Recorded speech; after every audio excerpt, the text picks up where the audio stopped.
Ah, that's the stuff. Ooh, how about this one? Whoa!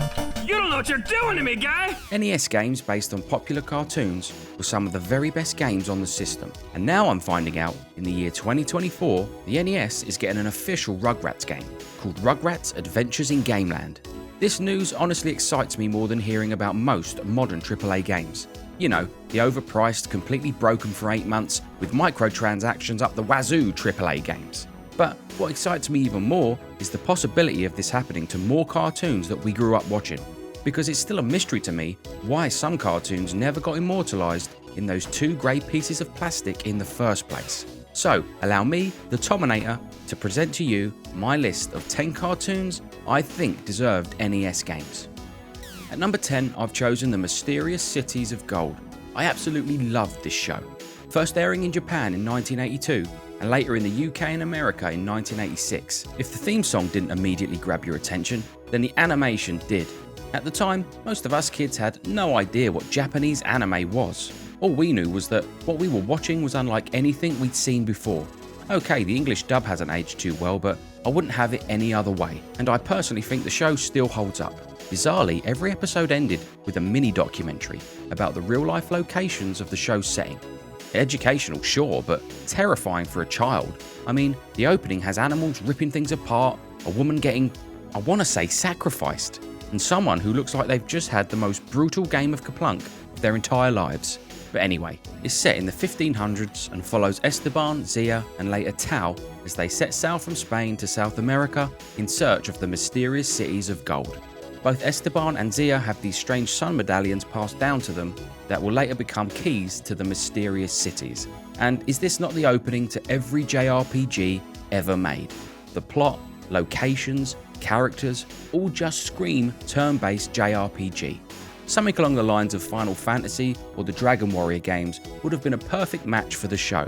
And in an attempt to bring this fantasy of mine to life, I've created what a possible start screen could have looked like. So, before I move on to my next choice, please enjoy The Mysterious Cities of Gold for the NES.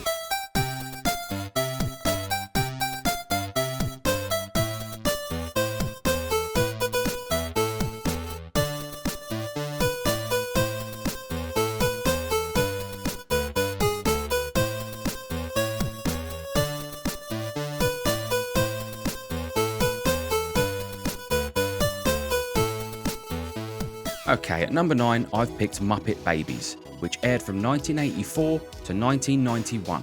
The show is about exactly what you think it is. Baby versions of the Muppets playing in a nursery, and it's absolutely wild. What do you think, Kermie? Uh-oh, I think we've been spotted. Anything can happen in an episode of Muppet Babies, completely off the wall and entertaining the whole way through, which is why I think it would have made for a great NES game. It most likely would be a platformer of some kind, but it could easily be a puzzle game like Dr. Mario or Yoshi, or even a top-down adventure like Fester's Quest or Gremlins 2.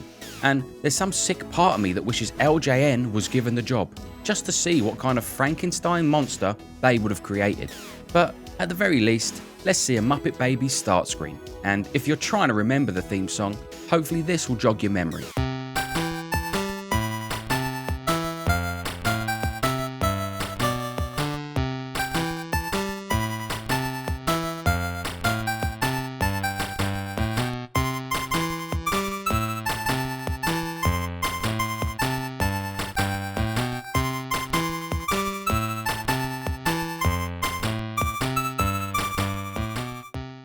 Love 'em or hate 'em, I had to put Alvin and the Chipmunks on this list.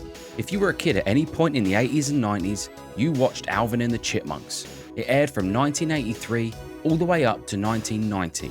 It went from the Chipmunks asking Mr. T for some help dealing with bullies, to the final season being renamed The Chipmunks Go to the Movies, which were my favourite episodes at the time.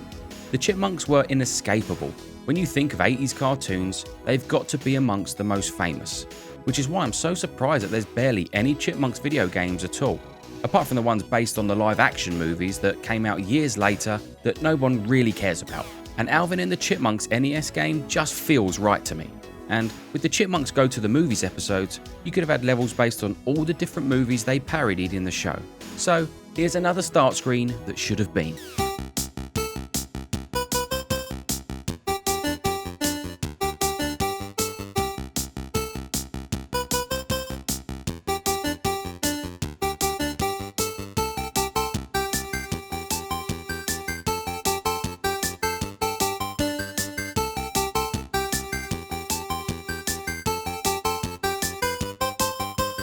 He-Man. How was there never a He-Man game on the NES? Arguably the most famous cartoon from the 80s, and thanks to meme culture, there isn't a single person on the planet with an internet connection that doesn't know who He-Man and Skeletor are. The Commodore 64 had like 2 or 3 He-Man games, but the NES had 0. How could this be? Even kids that had actual Ghostbusters show up at their birthday party were disappointed that they weren't a He-Man. Ungrateful little yuppie larva. Not me though, I was a Ghostbuster through and through, but still, we all watched the cartoon, we all had an action figure or two. The world deserved a He-Man NES game. Retro gamers wanted a He-Man game on the NES so bad that there's actually a ROM hack of Kung Fu with He-Man characters. Isn't this the saddest thing you've ever seen? But let me try and once again ease the pain with another start screen before we move on. Please enjoy He-Man and the Masters of the Universe for the NES.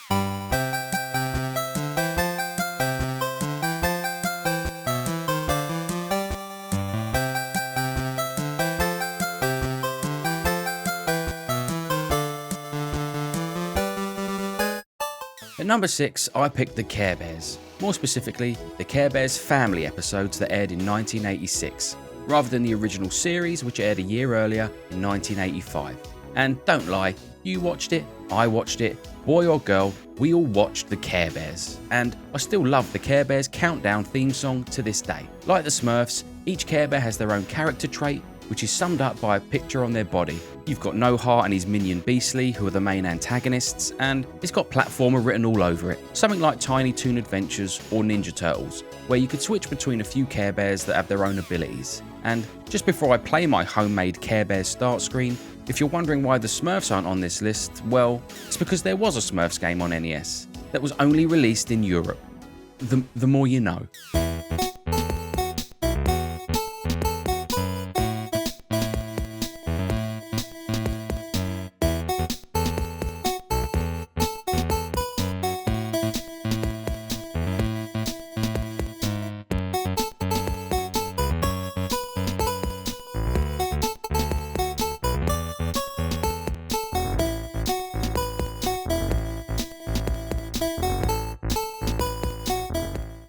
Count Duckula.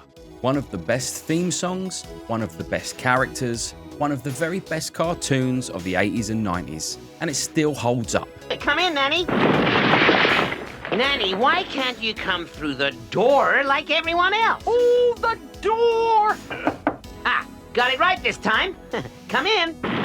Voiced by the national treasure that is David Jason, aka Del Boy to us locals, though most people from outside the UK would recognise him as the voice of the BFG and Danger Mouse. Airing from 1988 to 1993, Count Duckula is about one of the many counts of Duckula, a dynasty of vampire ducks that can be brought back to life once a century by performing a sacred ritual. Only in Count Duckula's case, Nanny and Igor accidentally use ketchup instead of blood, turning the new Count into a vegetarian. And instead of hunting down innocent victims, he's more interested in being famous. Plus, he's a duck. And we all know that NES plus duck equals gold. The Commodore 64 got Count Duckula in No Sax Please, We're Egyptian. What does that title even mean? But why no game for the NES? Who wouldn't want to press start on this?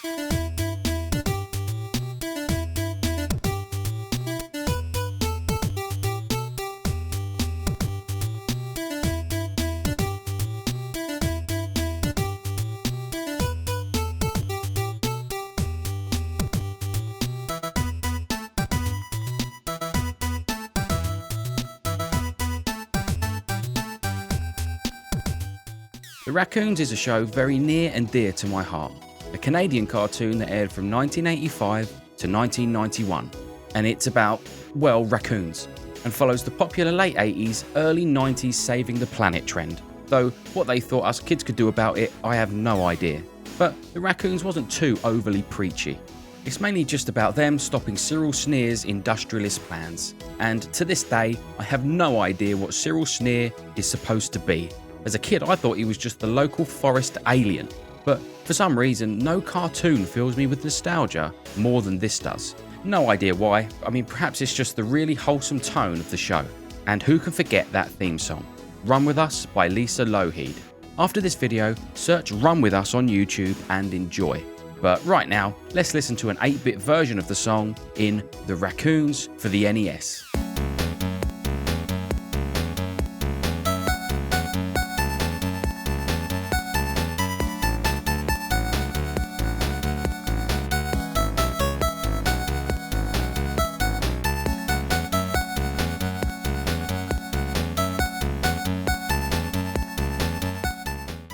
Thundercats.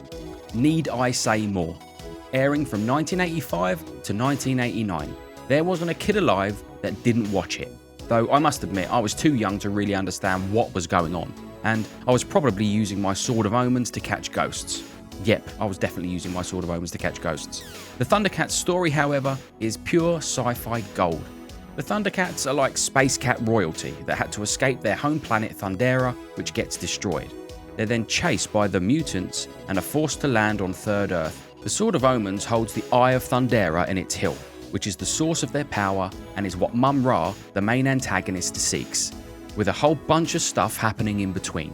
And even now it's still a blast to watch.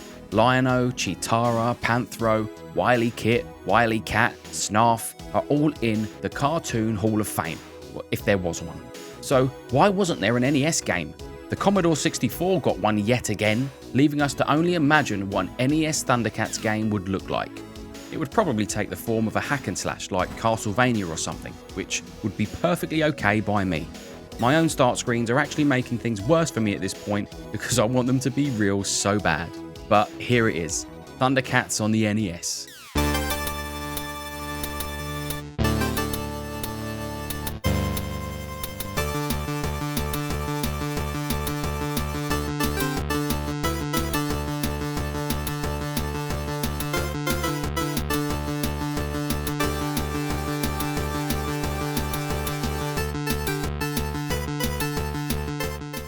If there's one cartoon that truly deserves to be on this list, it's the Gummy Bears. Airing from 1985 to 1991 over 6 seasons. The 6 Gummy Bears live in Gummy Glen and are thought to be nothing more than legend to the outside world, until they come across a young page called Kevin, who's wearing his grandfather's Gummy medallion. After getting chased by some ogres, he accidentally falls inside Gummy Glen, where the Gummy Bears show him their underground tunnels that lead Kevin to discover that Duke Igthorn is planning to attack King Gregor's castle. Kevin's Gummy medallion leads Zummy to the Great Book of Gummy and opens it for the first time in centuries. This finally brings the Gummy Bears out of hiding and they all decide to help Kevin. The Gummy Bears would become one of the key ingredients that made up the now legendary Disney Afternoon, alongside other cartoon juggernauts that all, by the way, got their own NES games. DuckTales, Rescue Rangers, Darkwing Duck and Tailspin would all get the coveted Capcom treatment. With no Gummy Bears game, I feel as if there's a puzzle piece missing in the great NES library. The ogres would make the perfect enemies. Gummy Berry Juice is the perfect power-up. Duke Igthorn would be a great final boss. It had everything needed for Capcom to create another timeless NES platformer. And even though this isn't really a top 10 list, I think most of us would put the Gummy Bears at number 1. But there's just one last cartoon I'm struggling to put anything in front of. So before we see what that is, I hope you enjoy the start screen for the adventures of the Gummy Bears on NES.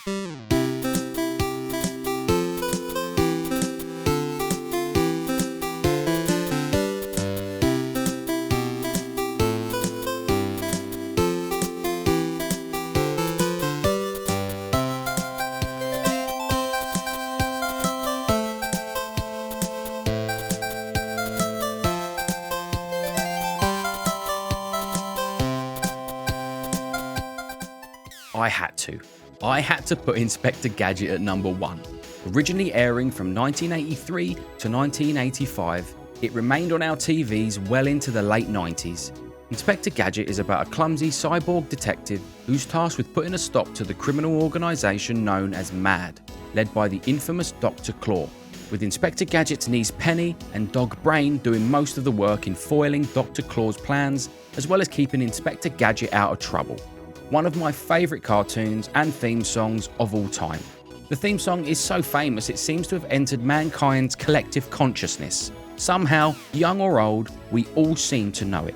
which is just a testament to how legendary Inspector Gadget was. How it didn't get an NES game, I'll never know.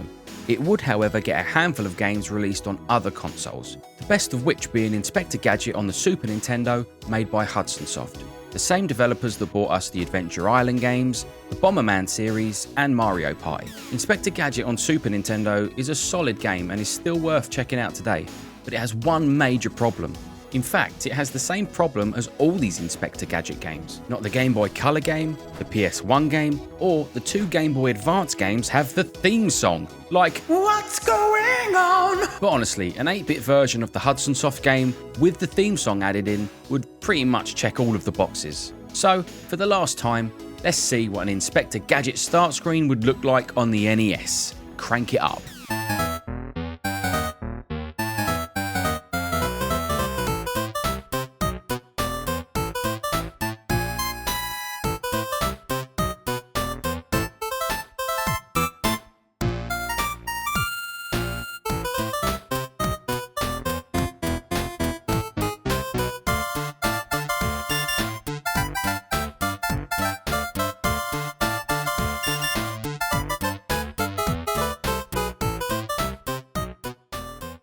Okay, hope you enjoyed the video and let me know what cartoons you'd add to this list.